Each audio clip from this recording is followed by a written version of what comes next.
America didn't stop spending. It ran out of money. Household debt is at a record high. Savings are near historic lows, and yet consumer spending still looks strong. That's not resilience, that's substitution. Income is being replaced by debt. And when that swap breaks, the economy doesn't slow down, it freezes. And this is where most people get confused, because when you hear the consumer is breaking, you expect spending to fall. But that's not what happens first. The consumer isn't strong. The numbers are misleading. In the early stages of economic stress, the consumer doesn't collapse. That's the mistake most people make. They expect breaking to look dramatic. Empty stores, falling sales, panic in the data. But modern economic stress doesn't announce itself that way. It shows up as persistence. Spending continues, headlines stay optimistic, and the illusion of strength holds far longer than it should. That's exactly where the U.S. economy is right now. On the surface, the numbers look fine. Retail sales remain elevated. Consumer spending still drives nearly 70% of GDP. Dollar totals keep climbing, and that leads to the wrong conclusion, that households are resilient. They aren't, because those numbers measure activity, not capacity. They track how many dollars move through the system, not how much financial flexibility households actually have. And in an inflationary environment, those two things diverge sharply.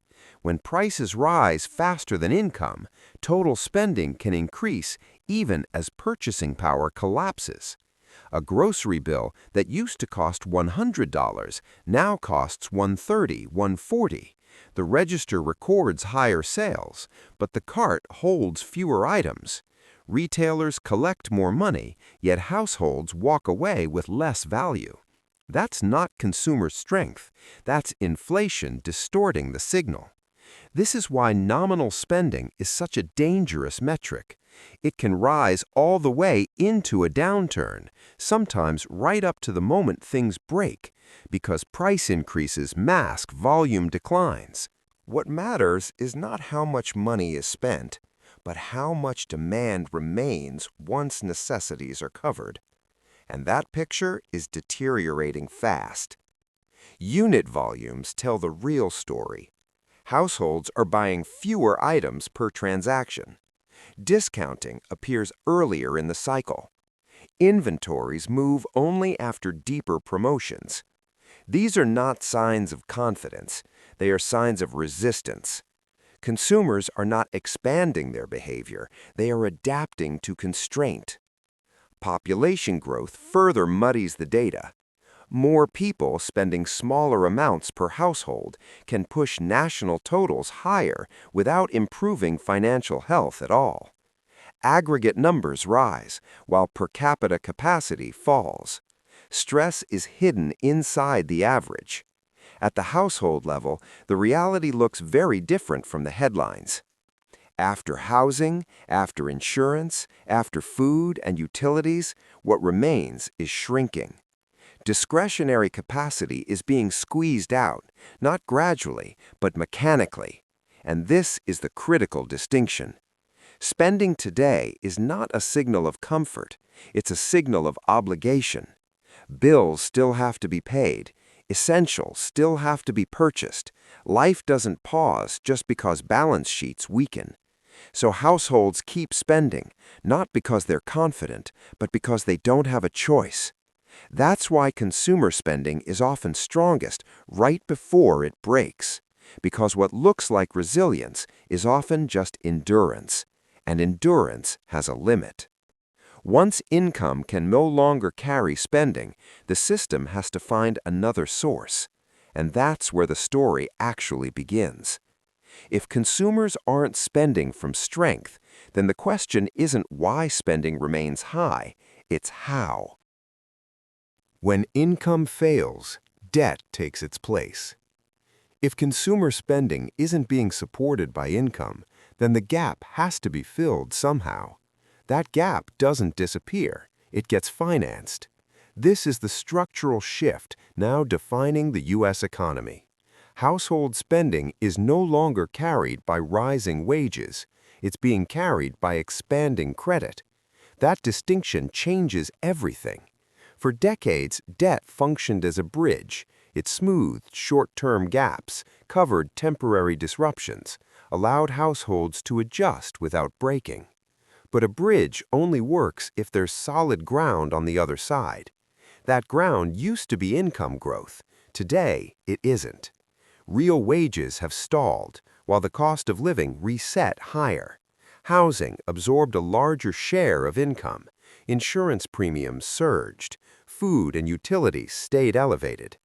So when spending continued, it wasn't because households earned more. It was because they borrowed more. Total household debt has climbed past $18 trillion. Revolving credit is growing faster than income, not for investment, not for asset growth, but to cover basic expenses. Credit cards have become the primary shock absorber. Balances have crossed $1.3 trillion, with average interest rates hovering near 20%. At those rates, debt compounds faster than income can catch up. This is not leverage, it's substitution. Every dollar borrowed today pulls multiple dollars of spending capacity out of the future. Minimum payments rise, discretionary budgets shrink. The system looks stable, but it's becoming brittle. Auto loans reveal the same dynamic. Balances have pushed past $1.6 trillion. Loan terms have stretched to 72, even 96 months. Households are locking themselves into depreciating assets for nearly a decade just to keep monthly payments manageable. Personal loans have surged as flexible credit to plug monthly shortfalls, and buy now, pay later has exploded into tens of billions, splitting everyday expenses into smaller pieces that feel manageable until they accumulate. This form of debt does not create growth. It pulls consumption forward and pushes financial pain backward. The danger isn't that households are borrowing. The danger is why they're borrowing. Debt is no longer used to smooth volatility. It's being used to replace income. And when income is replaced by debt, stability depends on perfection. Steady hours, no emergencies, no interruptions. That's not how real economies function. This system can absorb strain only as long as credit remains available and cash flow doesn't falter. But once limits are reached, adjustment doesn't happen gradually, it happens all at once. And that's why the next signal isn't spending, it's stress. When debt replaces income, the first cracks don't appear in spending, they appear in repayment. Stress always shows up in repayment first. When debt replaces income, the economy doesn't break at the cash register, it breaks at the payment screen. This is the phase most people miss. Because spending still appears stable. Stores are open, transactions continue. But beneath that activity, repayment behavior begins to change. Credit card delinquencies start to rise. Not all at once, not across every income group, but at the margins first. Balances roll over, minimum payments increase, utilization rates climb. Households begin prioritizing which bills get paid on time and which ones get delayed.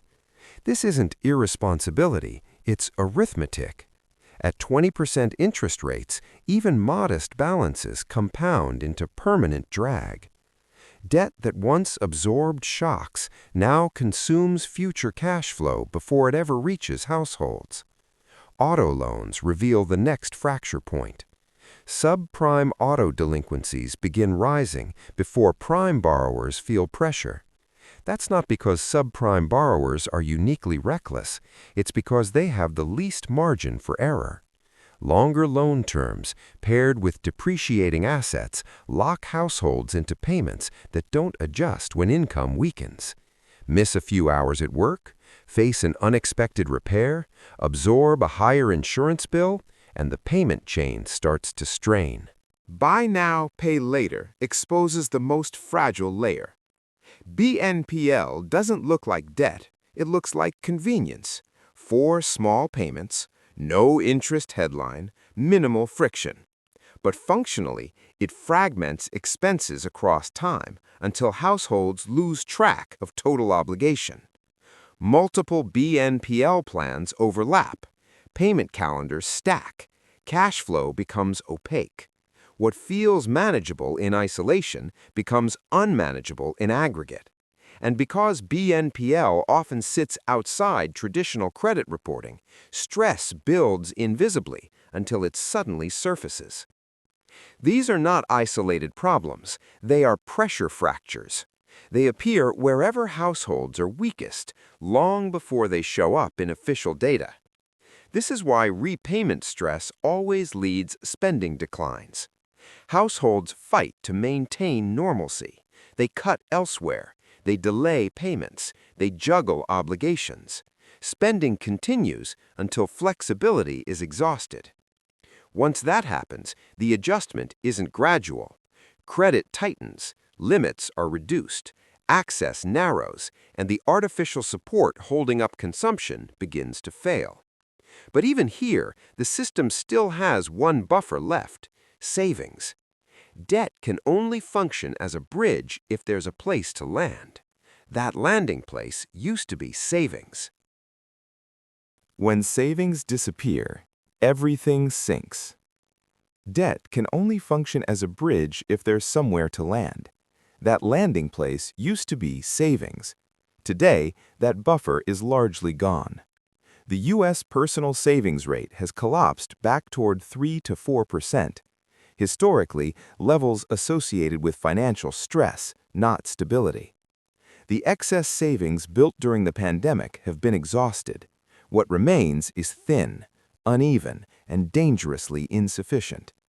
For a large share of households, savings no longer exist as protection. They exist only as memory. This matters more than rising debt, because debt can be serviced if reserves exist. Without reserves, debt becomes terminal. Savings are not just personal security, they are economic shock absorbers.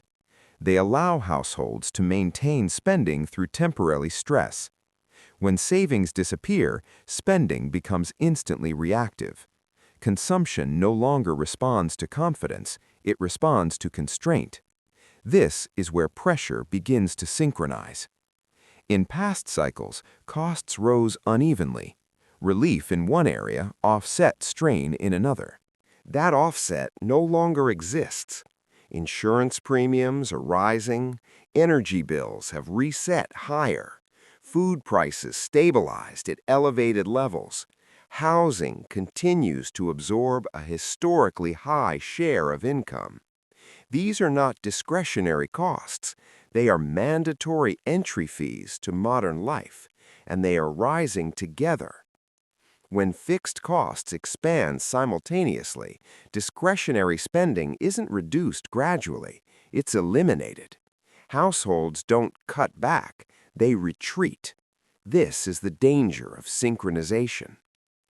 Without savings, pressure does not distribute, it concentrates.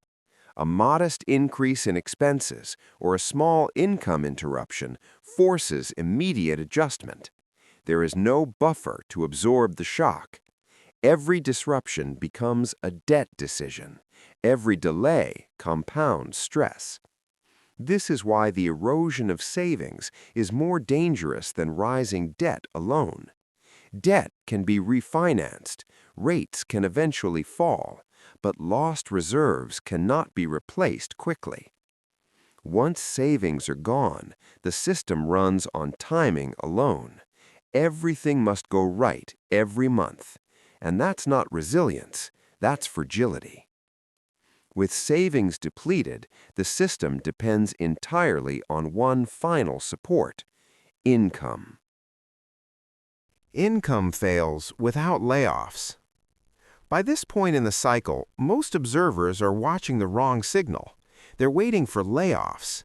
They assume the economy only weakens once people start losing jobs. As long as employment remains strong, the system is supposed to hold. That assumption is outdated. Because income does not fail through unemployment first. It fails through erosion. The modern labor market breaks quietly. Hours are reduced before jobs are cut. Overtime disappears before base pay is touched. Bonuses vanish without explanation. Hiring freezes spread without announcements. None of this triggers panic. None of it shows up in unemployment data. But all of it hits household cash flow immediately. A worker losing 5 paid hours a week does not feel employed. They feel constrained. A salaried employee losing variable compensation does not appear distressed. They quietly stop spending. Multiply these small changes across millions of households, and aggregate demand weakens without a headline. This is why the phrase strong labor market has become misleading. It measures participation, not purchasing power. It counts jobs, not income reliability. And reliability is what actually sustains consumption. At the same time, the cost structure households face has become rigid. Rent does not adjust downward. Mortgage payments do not renegotiate. Insurance premiums reset higher automatically. Healthcare costs ignore business cycles. When income becomes uncertain in a fixed-cost world, even small disruptions force immediate behavior changes. Households don't collapse. They retreat. They delay purchases. They reduce discretionary spending. They defer maintenance. They cancel subscriptions, not because they are pessimistic, but because math demands it. Corporate behavior accelerates this process. As revenue growth slows and margins compress, labor becomes the fastest variable to adjust. Companies avoid layoffs to preserve optics, but tighten internally. Open roles remain unfilled. Workloads increase. Pay structures shift from fixed to variable. Schedules become less predictable. From management's perspective, this is efficiency. From the economy's perspective, it is income volatility. And volatility changes behavior faster than wage cuts ever could. When households cannot predict next month's cash flow, they stop committing future spending today. This is the turning point most models miss. Not when unemployment rises, but when income reliability disappears. Official labor data is slow to capture this phase. Unemployment measures job loss, not job quality. It ignores reduced hours. It ignores lost benefits. It ignores volatility in take-home pay. By the time labor weakness appears in headlines, household balance sheets have already absorbed months of damage. Savings are gone. Credit has been stretched. Spending has been quietly cut. The system looks stable, but the foundation is thinning. And once income erosion reaches scale, it does not remain isolated. It feeds directly into demand, which is where the next phase begins. When the system stops bending. Once income erosion reaches sufficient scale, the economy does not slow in stages, it locks. This lock is not emotional, it is mechanical. For most of the cycle, the system survives through asymmetry. Some households remain strong, others weaken. Some cut spending early, others borrow longer. These differences matter. They distribute stress unevenly and delay collapse. As long as enough households retain optionality, aggregate demand continues. But late in the cycle, optionality disappears together. Income volatility spreads across sectors, not individuals. Hours fluctuate simultaneously. Variable pay replaces fixed pay everywhere. Contract work expands while stability contracts. This is when synchronization begins. Spending behavior converges, not toward optimism, toward caution. Households stop optimizing for value and convenience. They optimize for survival. That shift is subtle at first. Fewer add-ons, smaller baskets, deferred upgrades, extended replacement cycles. The economy still appears active, registers still ring, totals still print, transactions still occur, but the texture changes. Unit volume weakens beneath stable dollar sales. Frequency declines beneath steady averages. Discretionary share shrinks inside necessity-heavy spending. This is not recession yet, it is rigidity. Spending becomes compulsory rather than elective. Bills replace choices, payments replace purchases. At this stage, demand is no longer elastic. Price increases no longer redistribute spending, they eliminate it. Businesses misinterpret this phase repeatedly. They see revenue resilience and assume demand durability. They respond with promotions, not restructuring. They expect normalization, not exhaustion. But promotions do not restore volume when the constraint is income, not sentiment. Margins compress faster than management anticipates. Inventory builds quietly. Working capital tightens. Cash flow becomes sensitive to minor demand shifts. Corporate behavior changes next. Cost control replaces expansion. Labor flexibility replaces labor investment. Overtime disappears. Bonuses vanish. Hiring freezes spread laterally across industries. These actions preserve corporate balance sheets, but remove income reliability from households. The loop tightens. Households respond by becoming even more defensive. Subscriptions are cut permanently, not paused. Maintenance is deferred beyond safety margins. Large purchases are removed from planning horizons entirely. This is critical. Spending does not recover automatically once it has been structurally removed. Delayed spending becomes canceled spending. Once households internalize instability, they do not re-expand consumption quickly.